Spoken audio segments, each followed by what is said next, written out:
Hello everyone. We're continuing to work our way through the first chapter of the Gospel of Luke. Today, we're looking at verses 26 through 56. Now, there are two scenes in these verses, and the first scene is in the village of Nazareth.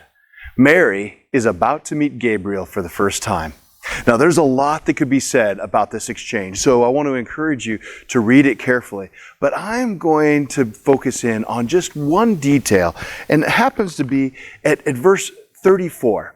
Luke writes this: Mary asked the angel, "But how can this happen?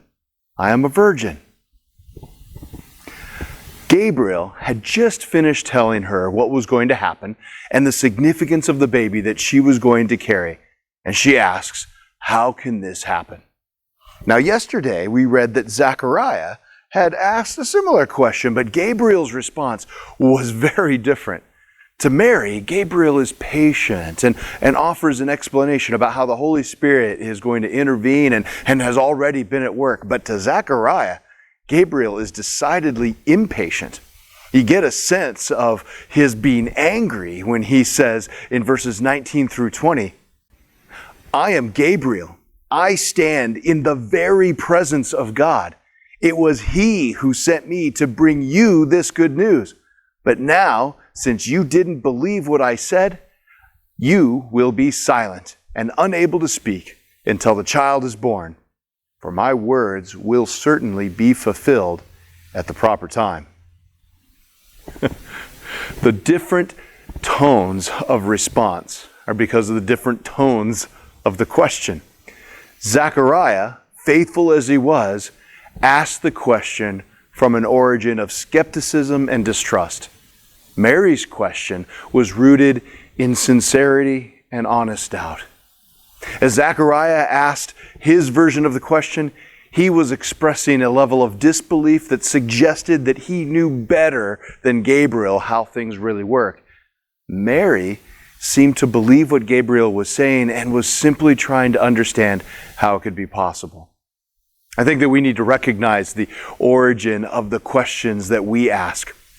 Do we question God because we think we know better than Him how the world really works? Or are we coming to God with questions as we seek to honestly understand what He is doing in our lives?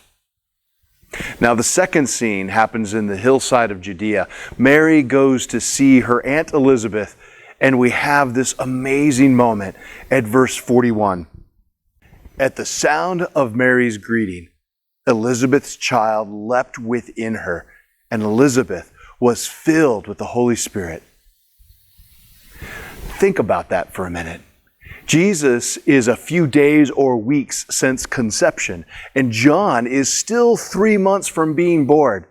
And yet, despite their uterine constraints, John is still able to recognize the presence of Jesus and rejoice. We end our reading today with a passage that history has named the Magnificat, the Song of Mary. Many traditions use these verses as part of their daily evening prayer, and it really is a poem that celebrates the power and fundamental nature of who God is.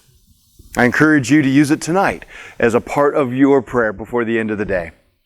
As for the takeaways from today's reading, I think for me, it's that God welcomes honest doubt. It's distrust and skepticism that seems to get him wound up. You might have fears about the circumstances of your life right now, and things might not be working out the way you think they should, and you might be wondering, God, what are you doing? And it is okay to ask that question.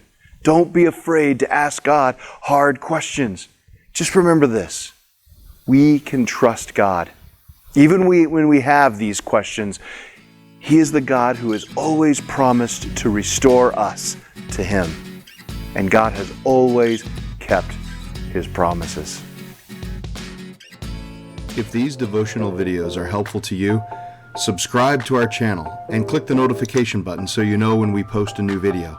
And of course, please share them with others.